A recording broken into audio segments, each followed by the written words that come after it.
кетирген катачылык, мен келгенде адвокаты жок. Баштап койгом да жумуштун баарын. Анан кийин интервьюга барганда, интервьюдан өтпөй калгам да. Өтпөй калганда, интервьюга барганда офицер менен 5 саат интервью болду. Өтпөй калгам. Бирок мен бир переводчик бала менен баргам. Россиялык переводчик экен, аябай күчтүү переводчик экен. Ошо чыкканда айтканда, сен өтөсүң дегенде, абдан сонун жооп бердим деп. 5 сааттан кийин чыктык. 10 күндөн кийин келип ответин ал дегенде, анан мен сен өтпөй калдың деп айтышты. Анан мени сотко жиберишкен да. Сотко да адвокаты жок барганда, сот айтканда, мен адвокаты жок ишти карабайм депчи. Обязательно адвокат керек деп. Анан мен бир жакшы, абдан авторитеттүү адвокатты таап, ошол менен 1-2 жылдын ичинде сотту уттуп, азыр грин картамды күтүп атам да. Сиздерге керек болсо ошо Бруклинге келип калсаңар, ошол адвокаттын карточкасы бар, визитный карточкасы бар. Мен эмки программа тартканда бүт баарын көрсөтүп берем да. Work authorization, өзүмдүн work authorization'ди кандай болоорун силерге элестет, силер көп кишилер билбейт да. Work authorization'ди көрсөтөм. Social'ды, водительский праваны, мен жакында travel паспорт алгам. Жакында travel паспорт келди. Мен азыр Америкадан спокойно грин картага чейин келди да, 1 жылга беришти. 1 жылдын ичинде, ушул жылдын декабрына чейин дүйнөнү кыдырып кетип калсам болот да. Кайра келсем, immigration аэропорттон мени welcome Алмаз брат деп туруп өткөрүп коюшат да.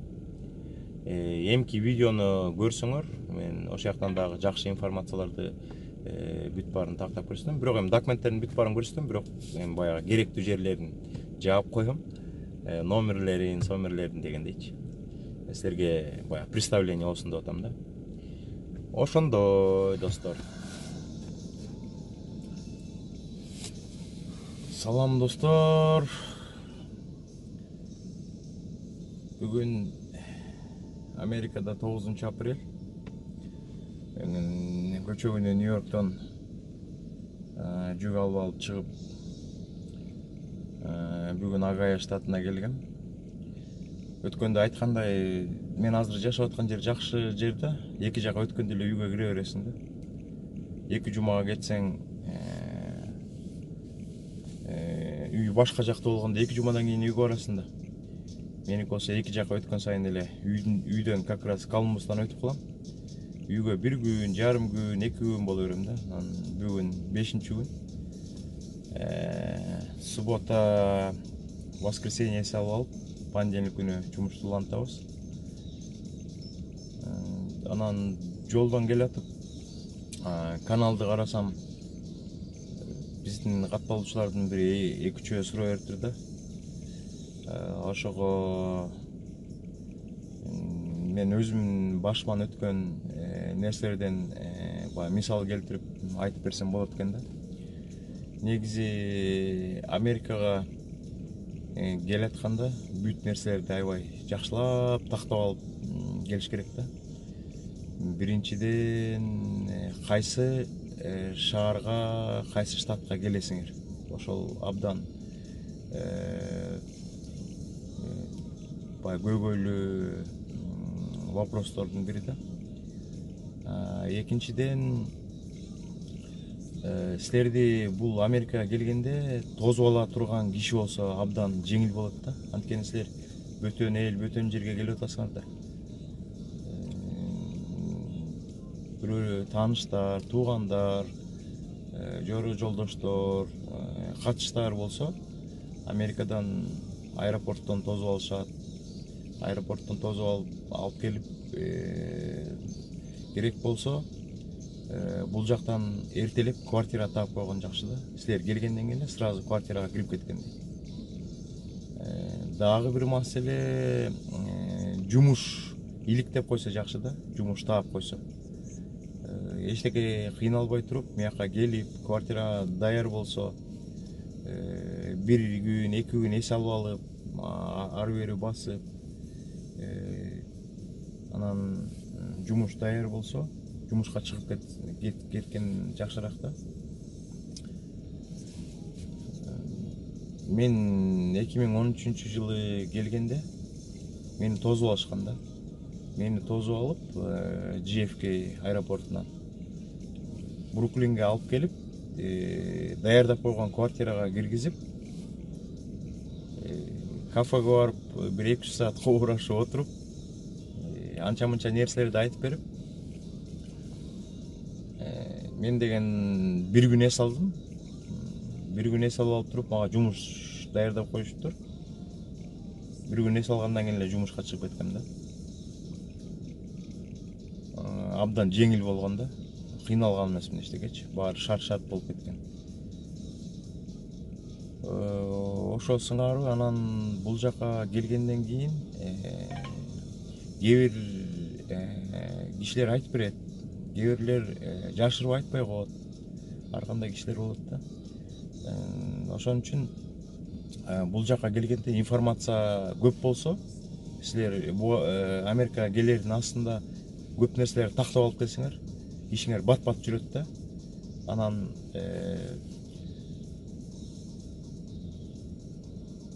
ошибкаларды кетирбегенге аракет кылыш керек да. Убактыңар бекер кетип калат. Ошон үчүн бүт баарын тактап, бат-баттан бүтүргөнгө аракет кылыш керек. Америкада бүт маселе чечилет да, бирок убакыт требовать этет. Бул жакта аке, жаке деп тааныша алмай, же акча тыйын бере коймой деген жок да. Бирөөгө телефон чалып сүйлөшүп берчи деген жок. Бул жакта только бир противник бар. Бул убакыт да, убакыт. Бир нерсени бүтүрөм десеңер күтүш керек болуп калат. Кээ бир маселени бир ай күтүш керек болуп калат. Кээ бир маселени бир жума күтүш керек болуп калат. Кээ бир маселе жылдап кетет да. Силерде канчалык информация көп болсо, эмнеден кийин эмнелерди жасаш керек болсо, силердин ишиңер астыга бат жылат да. Негизинен Америкага келгенде грин карта утуп келген кишилер көп кыйналбайт да. Анткени силер Америкага учуп келесиңер, бир айдан кийин бүт документтердин баарын аласыңар да. Разрешение на работу аласыңар. Андан кийин social security деген картаны аласыңар. Андан кийин грин картаңарды аласыңар. Бүттү грин картага келген, колго тийгенден кийин силер даяр болсоңор, эртеси күнү барып туруп эле ДМВга барыш керек. Америкага келгенде эң керектүү маселе, эгер грин карта утуп келбей, туристический же болбосо студентский визалар менен келип, мыякта иштейм, мыякта кийинчерээк дагы документимди тапшырып калам деген ой болсо,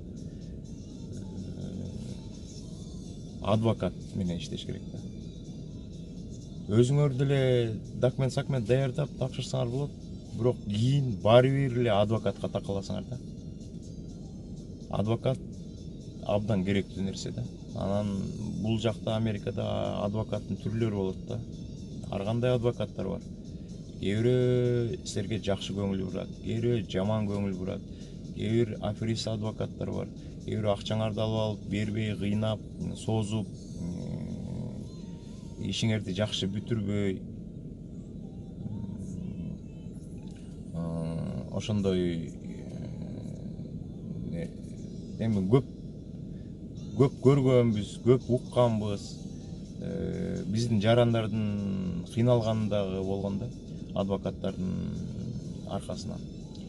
Ошон үчүн жумушту баштарда жакшынакай адвокатка барып, бүт баарын такташып, мондай маселе болуп атат деп сүйлөшүп эметсеңер, ал адвокаттар законду билет да. Америкада эмне деген 20 жыл, 30 жыл, 18 жыл, 15 жыл стажы бар адвокаттар бар. Алар өзлөрүнүн ишин беш колдой билет да. Анан ситуацияны түшүндүрүп, бүт баарын айтып берсеңер, силерге түшүндүрүп берет. Мондай кылыш керек, мондай кылыш керек, анан мындай кылыш керек деп. Силерге абдан жардам берип кетет да. Бирок адвокаттын ар бир адвокат өзүнүн услугасына определенный акча алат. Мияктан да түшүнүктүү адвокаттар бар, алар кыйнабайт. Четинен жума сайын барганда же ай сайын барганда баягы сүйлөшүлгөн акчаны четинен төлөп берсе болот да. Анан Америкага келгенден кийин эң биринчи маселе бул квартира табыш. Кыргызстандан жаңы келген кишилер өзүнчө квартирага турушпайт да, негизин алганда. Үй бүлөлүү эле болуп, көп киши болуп келип, однобедрумный, двухбедрумный, трехбедрумный деген квартиралар снимать этсе, биякта келген биздин жарандардын жигиттер, кыздар көбүнчөсү эле однобедрумный квартирага 3-дөн, 4-дөн, 5-ден болуп жашашат да. Мен Америкага биринчи жолу келгенде мага квартира даярдап койдум деп айтып атпаймынбы? Ошол квартирада 3 Кыргызстандан келген 3 жигит бар экен. Мен 4-нчү болуп кирдим. Бир комнатасында, залда. Аркы комнатасында болсо ошо квартиранын хозяйкасы кыргыз эже экен. Ал 2 кыз менен турчу да. Ошондо 4-7 киши, 1-7 эже менен 4-7 киши однобедрумный деп коет. Америкада однобедрумный деген Кыргызстан боюнча двухкомнатный квартира, двухбедрумный деген трехкомнатный квартира да.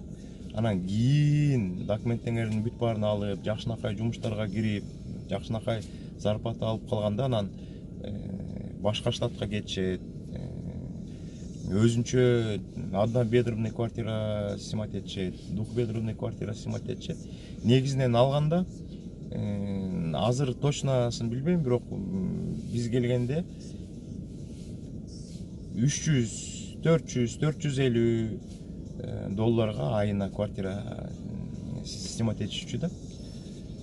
Силер келгенде күнүгө 100 доллар табам деп расчет кылыш керек. Ошондо бир айда 2000 доллар табам депчи. Бир жигит келсе же кыз келсе биздин мекенибизден 2000 долларга расчет кылыш керек. Ошо 2000ден ашып калат. 2000 доллар бир айда алсаңар, ошонун бир 300-400 квартирага кетсе, 50-60 доллары телефонго кетсе, тамак ашка кетсе, ар бир басканага кетсе, ошол 2000 доллар тапсаңар, ошонун жарымын кетирип, жарымын экономить этип топтосоңор болот да. Даже ай сайын жарымын кетирип, жарымын 1000 доллардан Кыргызстанга салып турсаңар болот да. Мияка келген кишинин бүт баары эле пландаштырып келет да. Мен барайын, иштейин, аяктан кийин акча тыйын таап, анан Кыргызстандан квартира алайын, үй алайын, жер алайын, мал алайын депчи. Ошо сыяктуу дагы айта берсек, биринчи квартира, экинчи жумуш, ана акча таба баштайсыңар, уже мияк районду биле баштайсыңар, эки жака чыга баштайсыңар, тааныш күтө баштайсыңар, дос күтө баштайсыңар дегендей акырындан жеңилдей баштайт. Анан силер деген водительский право алыш үчүн биринчи документ тапшырдыңар да, через адвокаттын жардамы менен иммигрейшнге документ тапшыргандан кийин биздин учурда 150 күн болчу да. 150 күн күтөсүң, 150 күндөн кийин разрешение на работу келет да. Work authorization деп коет. Разрешение на работу келет. Уже разрешение на работу келгенден кийин силер официальный любой жумушка иштей аласыңар. Водительский правога тапшырсаңар болот, трактын окуусун окусаңар болот, программисттин окуусун окусаңар болот дегендей. Work authorization'ди алгандан кийин экинчи баскыч бул socialга барышыңар керек да. Анан social security аласыңар. Ал карточка абдан керектүү карточка. Social'ды алганда силерге карточкада номер жазылат, ошол номерди өмүрүңөрдүн аягына чейин берет да. Ошол social аркылуу кийин бүт информация ошол socialга кирип турат да.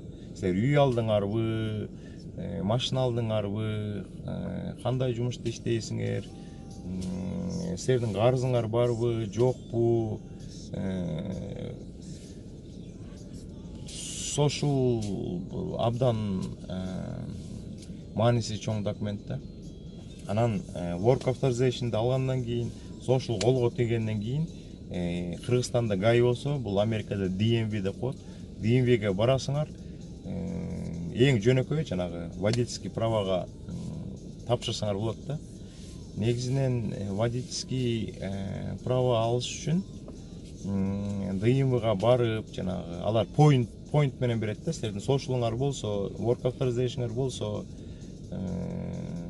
ошол документтер чогулуп калат да. Уже силер деген DMV-га барып, мен правага тапшырайын дедим эле десеңер, силерди регистрация кылат да, анан атайын экзамен бере турган кабинетке киргизет, аякта бир 20-30 киши отурат, анан компьютерден ачып берет. Анан бир простой праваныкы вопросторду эле көп деле эмес, бир 40-50 суроого даярданасыңар да, ошонун 20-сын 20-21-ин туура жооп берсеңер, анан силерге кагаз берет.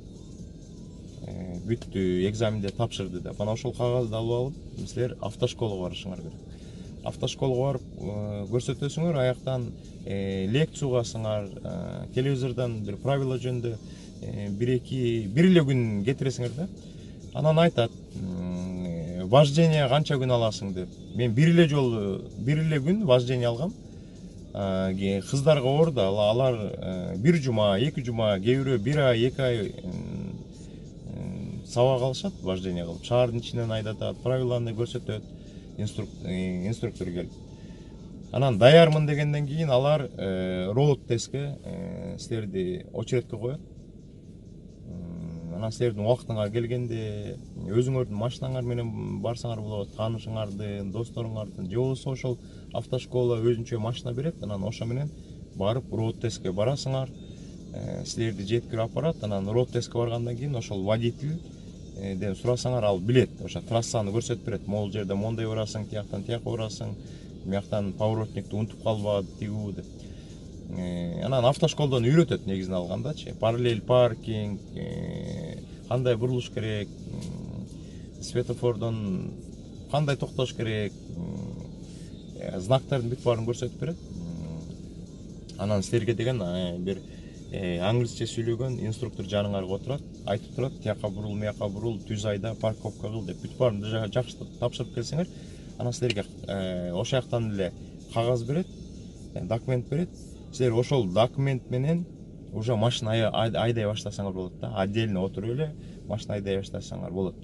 Анан негизинен права ошол документти алгандан кийин права бир 10 күндүн ичинде ДМВ-га барасыңар, определенный акчаны төлөсүңөр, анан 10 күндүн ичинде силердин өзүңөр праваңар келет.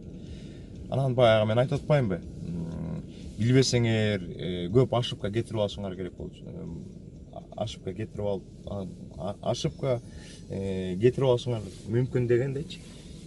Мен простой праваны бат эле алдым. ДМВ-га бардым, окудум, автошколго бир күн эметип туруп, очередке койдук, бардык, инструктор отурду, тапшырдым, поздравляй деп кагазын жазып берди. Бүгүндөн баштап машина айдай берсең болот деп. Мен ошол кагазды алып ДМВ-га бардым, бүт баарын тапшырдым, сүрөткө тартты, бүт баарын даярдап туруп, анан праваң үйгө келет деди. 10 күндүн ичинде коюп келип калды да.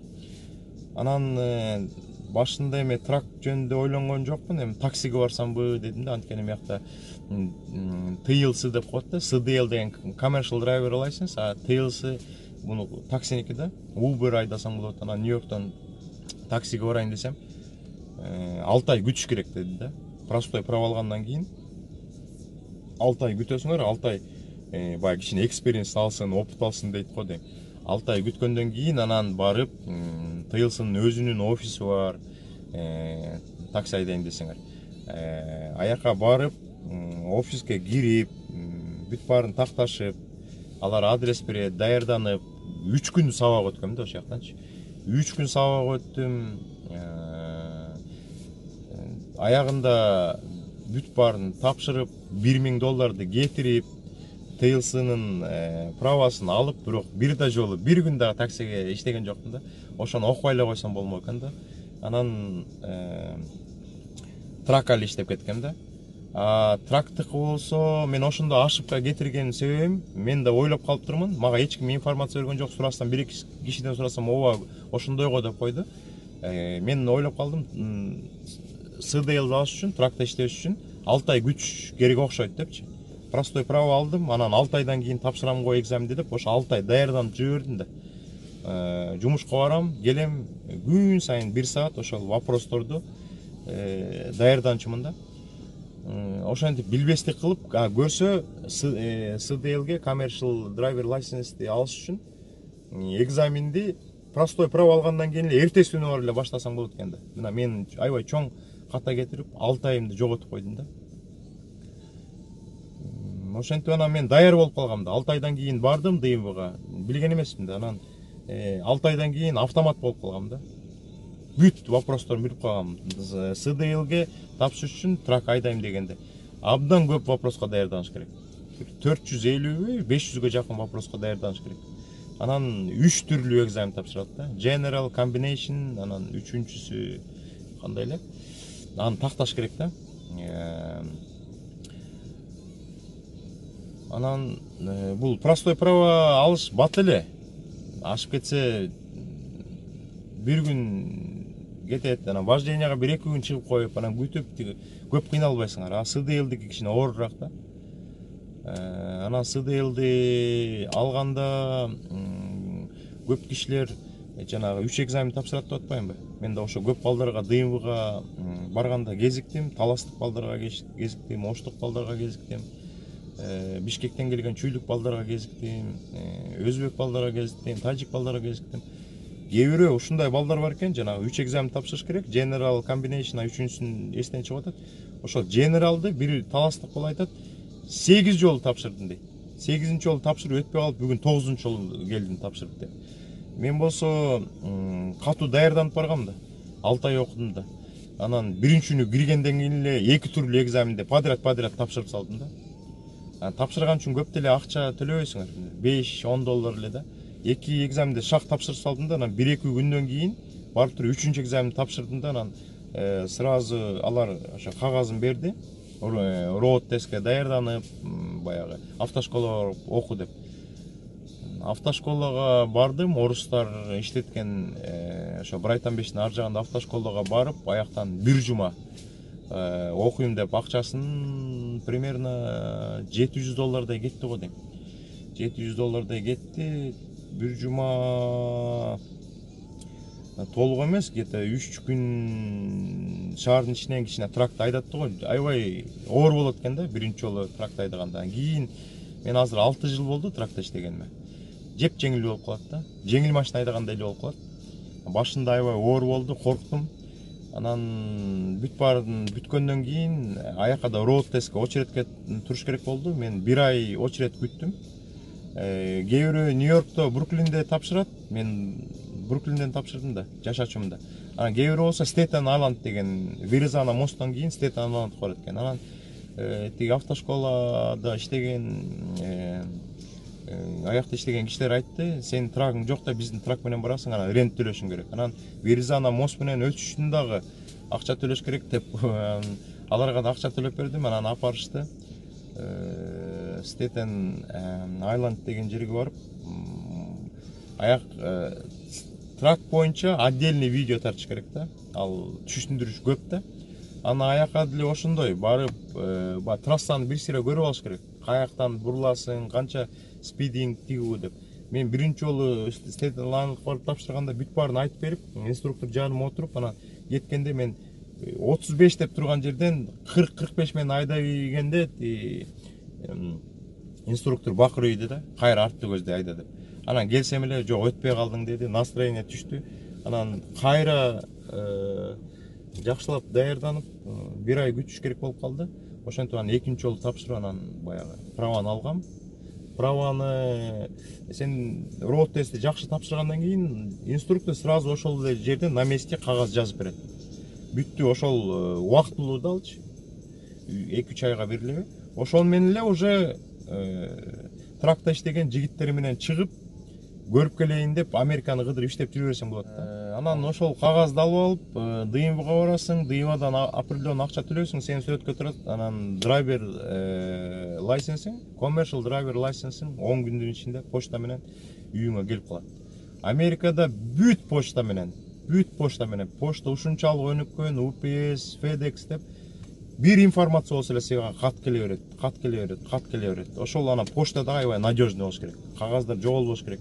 Көп случайлар болот. Келген документтери ворку жоголуп кеткен бир жакшынакай Улан деген жигит менен жашадым эле.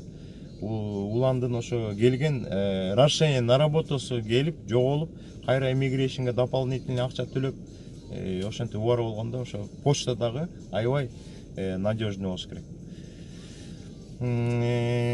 Ошондой. Андан кийин банктан счет ачкандагы бул чоң маселелердин бири. Сиздер деген банкка барышыңар керек. Мыякта Chase деген банк бар, Bank of America деген банк бар. Capital One, мен деген биринчи банк карточкамды Capital One деген банктан ачкам да. Сиздер эгер Бруклинге келип калсаңар, ошо Capital One деген банкка барсаңар, алардын правилалары аябай жөнөкөй. Ошол жерде мен биринчи жолу карточка ачтыргам. Анан кредитный карточка ачтырайын десем, башка банктар ачпай коюп, ошо $200 лимит менен беребиз деп атат. Анан кредитный карточка ачтырган. Анан мен кийин 1-2-3 айда, 4-5 айдан кийин барып $200 $500 кылгам. Анан кийин Чиз банктан барып дебит карточка ачтырдым, аяктан кайра кредит карточка ачтырдым. Анан жакшы колдонуп, убагында баарын төлөп эметкенде алар өзлөрү лимитти көтөрүп турат да. Бул кредитный карточкадагы абдан керектүү нерсе. Анткени сиздер кредитный скорду көтөрүшүңөр керек да, мыяктанчы. Кредитный скорду көтөрүш үчүн канчалык кредитный историяңар чоң болсо, ошончолук жакшы да. Сиздер деген ошо кредитный карточка алгандан кийин жакшылап колдонуп эметсеңер, Чиз банктын жакшы жери акырындан көтөрүп турат да. 4000, 5000, 9000, 14000, 15000 дегендей кылып. Анан кийин машина алам десеңер, баягы жакшы машина төбөм десеңер, дилерлерге барсаңар, алар деген сразу эле сурайт. Social security номериңерди сурайт да. Анан social security деп жана айтпадым, аябай важный документ. Ошол social security номерин алгандан кийин алар дилерлер өзлөрү менен договор түзгөн 5-6 банкка жиберет да. Анан алар текшерет силердин историяңарды. Бул жигитке машина же бул кызга машина берсе болот бекен, канча процент менен беребиз деп. Анан машина берет болуш керек да, мындай кредитный история слабый болсо да. Анан ошол кредитный история силердин кийин процентиңерге влиять этет. Мен биринчи машинаны 2015-жылы Toyota Camry алганда, мен кредитный историям аябай начар болчу да, анан мага 24% менен алгам да. 24% менен алгам. Кийинки Lexus'ты алганда 8-9% менен алгам да. Анан бул азыркы Mercedes'ти алганда кредитный историям уже жакшылап көтөрүлүп атып, 4,5-ке жакын процент менен алдым да. Ошондой нерселер ойго келди. Анан сиздер менен бөлүшүп, сиздерге кичине информация берип коеюн деген эле ой. Дагы вопростор болсо берсеңер, каналга жазылсаңар, анан кеңешип окат, кеңешип кескен бармак оорубайт деген сыяктан мен билген нерселерди сиздерге информация кылып айтып турганга аракет кылам. Анан жана көп 1-2 жигит суранды. Ошо СДЛди кандай алса болот, биз барганга чейин даярдана берели, ошо вопросторун билесизби, анан кандай правила, тепкичтерин айтып бересизби, эмнеден кийин эмне кылабыз деп. Негизинен ошондой. Анан баягы жумуш абдан негизги маселелердин бири да. Мияка келгенден кийин жашаганга акча керек, тамак ашка, кийингенге, эки жак басканга, соткага деген, ошон үчүн жумуш жана керек нерсе. Брайтан Бичке келип калсаңар, айтып атпаймынбы, Брайтан Бичте жанагы киосктарда Русская реклама деген газета сатылат 25 лет центтен. Алсаңар абдан сонун информациялар бар. Ошол жакта жумушка ушундай жумушка жигиттер керек, ушундай жумушка кыздар керек деп. Кыздарга ылайыктуу жумуштардын баары башында ошо кыздардын көбү ошондой жерлерде иштешет. Булар гостиницада тазалыкты, номерлер тазалап иштешет. Экинчи жумуш бебиситер деп коет, балдарды бакканга да. Үчүнчү жумуш карыларды караганга. Биякта баягы ата энеси карып калган жарандар кишилер бар да. Ошолор ата энесин караганга, анан негизинен алганда американецтер биякта жашаган, негизинен американецтер балдарына көп көңүл бура алышпайт да. Булар катуу иштешет, анан эртең менен кетишет, балдарын ошо бебиситер деп нанимать этип коюшат, алар балдарын карашат, тамак жасап берет, алар менен прогулкага чыгат, кээ бир чоңураак болуп калганда мектепке жеткизет, мектептен алып келет дегендейчи. Анан алар кечинде келип эле анча мынча болуп туруп эле жатып калсат, эртесин жумушка кетет, анан балдарына көп бура албай калат да. Ошон үчүн Америкада баягы балдары чоңоюп алып, окуу жайга тапшырып, анан бат эле бөлүнүп кетип атышпайбы, ата энесине баягы күйүмсүз болот да. Мен классташ кызым Нью-Йоркто жашап жүргөндө медицина жагында окуп калды. Анан колледжи, окуу жайы Нью-Йорктун кайсы шаарында экенин унутуп калдым. Анан мен 1-2 күнгө баргам да ошо классташ кызыма. Мени мияка чакырып жардам берген жакшы классташ кызым бар. Барып карасам, жаткан жерлери таптаза, территориясы сонун, врачтарга окуп атат да, медсестра болуп, медсестранын окуусун окуп атышат. Анан американка кыз менен жашайт экен ошо комнатасында. Ана американка кыз Мэри беле ким эле, атын унутуп калдым. Анан үчөөбүз чогуу кафеге бардык. Кафеге барып отуруп тамактанып, мен да анда англис тили абдан начар болчу, анан ошо классташ кызым түшүндүрүп берди, кичине сүйлөшүп практика кылып койчу да. Анан ошо бир нерселерди айтып берип атпайбы. Ошол кыз, анан менин классташым американка кыз аякта окуп жүрүшөт. Анан каникул болуп калат экен да. Бир жума каникул болгондо көбү тарап кетишет да. Баягы үйлөрүнө барып келели, тиңтели ментели деп, кээ бирөө Американы кыдырып кетишет. Анан ошол американка кыз ата энесине чалыптыр да. Ата энесине чалып айтыптыр: "Мен бир жумага каникулга тарап атам, үйгө келсем болобу?" десе, атасы трубканы алып турду. Анан азыр кичине кое турчу, мен эмең менен сүйлөшөйүн, мамаң менен сүйлөшөйүн деп туруп, кичинеден кийин кайра чалам деп, анан кайра чалып айтыптыр: "Мамаң айтып атат, үйгө келсең 2 күн турсаң болот, а калган 3 күн, 4 күн турсаң акчасын төлөп беришиң керек" деп. Анан тиги кыз сүйүнүп кетиптир да, айтыптыр: "Ой, 2 күнгө бесплатно макул турайын, анан калган 4 күндү акчасын төлөп берем" деп. Ата эне менен балдардын отношениясы ушундай да. Ошондой. Анан бияка келген жигиттер башында стройкада иштешет.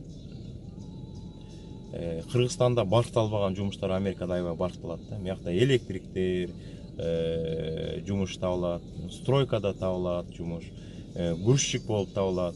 Мен 2 жыл лестница жасап иштегем да. Башында келгенде 2 жыл лестница жасап иштеп, мастер спорта международного класса болуп калат го. Ошо мен лестница боюнча мастер спорта международного класса болуп, кишинин оюна келбеген лестницаларды жасап калганбыз да. Биякта Бруклинде да миллионерлер көп да. Укмуш двухэтажный, трехэтажный үйлөргө барып, лестницаны шаптан жасап, анан барып эмеге коюп берчүбүз да.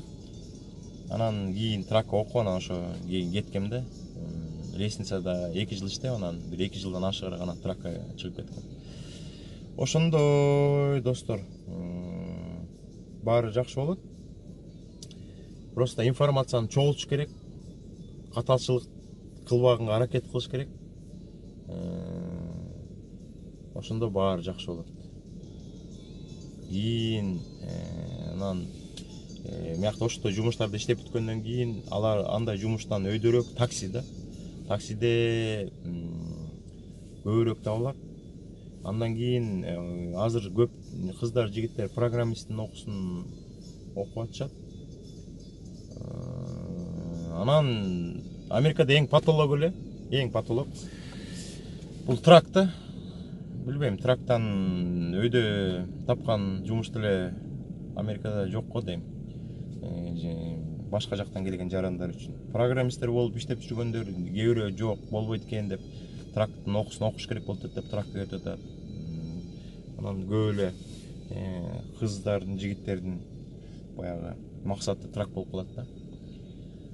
Көп кыздар, жакында эле бир Бишкекте менин досумдун бөлөсү кыз Филадельфияда СДЛдын правасын алыш жеңил экен деп окуусун окуп, бүт баарын окуп, азыр 1-2 жума болуп калды. Практика кылып, үйрөнүп, ученик болуп, Американы кыдырып чыгып атат да. Анан менден да кеңеш сурап турат. Мен айтып атам, жаңыз чыкпа деп. Жаңыз чыкканда кыйналып каласың. Дагы 1-2 ай бирөө менен иште. Жанында бир узбечка кыз бар экен. Ошо менен чогуу иштеп, көнүп,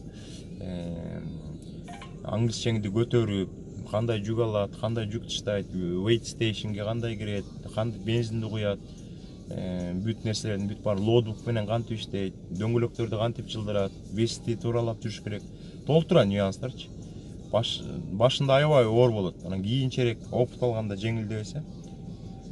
Негизинен ошондой, достор. Мен дагы кечке жук келгем. Азыр чарчап турам. Барып эс алып, анан информация болсо бөлүшүп турабыз. Өткөндө Бруклинге барганда биздин каналга, Бруклин эмес, Бруклинге кетерде Колумбуско барганда катталуучуларыбыз 74 болчу. Биздики медленный темп менен өсүп келатат да. Азыр 91 болду да. Акырындан көрели. Жакшы да программа. Эметчи, информация берип, силерге жардам берип дегендей. Жакында Кыргызстандан Канат Шоумен деген жигиттин Ош базарына барып, элдерге пияз жедирип, акча таратканын көрдүм. Бир чети жүрөгүм жаман болуп кетти да ошону көргөндөчү. Пияз жеп аткан байкуш жарандарыбыз жегиси келбесе дагы үйүндө отурган ачка балдарын кичине таттуу апарайын деп бир жигитибиз жарым пиязга жеткенде жей албай калды. Жей албай атам дейт. Канат Шоумен айтып атат, же акчаны берем, болбосо бербей коем деп. Анан тиги кыйналып атып жеди да. Анан комментарийлерди окусам, ой, просмотру бир күндө эле бир 200 бирдеме миң болуп кеткенби? Ой, ушундай оюндар көп болсо экен, тиги деп атат. Анан баягы, билбейм, адамдарды кемсинтип, кордоп, сордоп деген начар нерсе го дейм. Андан көрө башкача кызык деле видеолор тартса болот да. Анан ошол көп комментарийлерди окусам, ой, молодец, пияз жедиртең тигүү деп, дагы мындай каналдар көп болсун деп атат. Мындай каналдар көп болсо, анда эмкисинде барып картошка жедирет да. Анан байку биздин баягы акчага муктаж болгон жарандарыбыз акча берем деп монтип маңдайына көрсөтүп турса, картошка деле жейт. Анан 3-чү сериясы билбейм, кум жейт. Кум жедирбесе болду да. Ошон үчүн баары жакшы. Ар ким өз билгенин, өзүнүн акылына жараша иш кылат да. Ошон үчүн баарыңарга чоң салам. Дагы кабарлашып турабыз. Анча-мынча информациям жакса, каналга жазылып, лайктан басып, комментарий жазып, дагы эмне кандай кылыш керек, кичине совет берип тургула. Мен дагы үйгө үйрөнчүп калып атпаймынбы. Болгону бир 3 жума болду. Биринчи жолу монтаж дегенди өмүрүндө жасачу эмесмин. Анан телефондон эле жасап атам. Монтаж дегенди YouTube-дан көрүп, кантип жасайт деп окшоштуруп, чампалап. Салам. Кийинки жолукканга чейин, достор. Чарчап турам.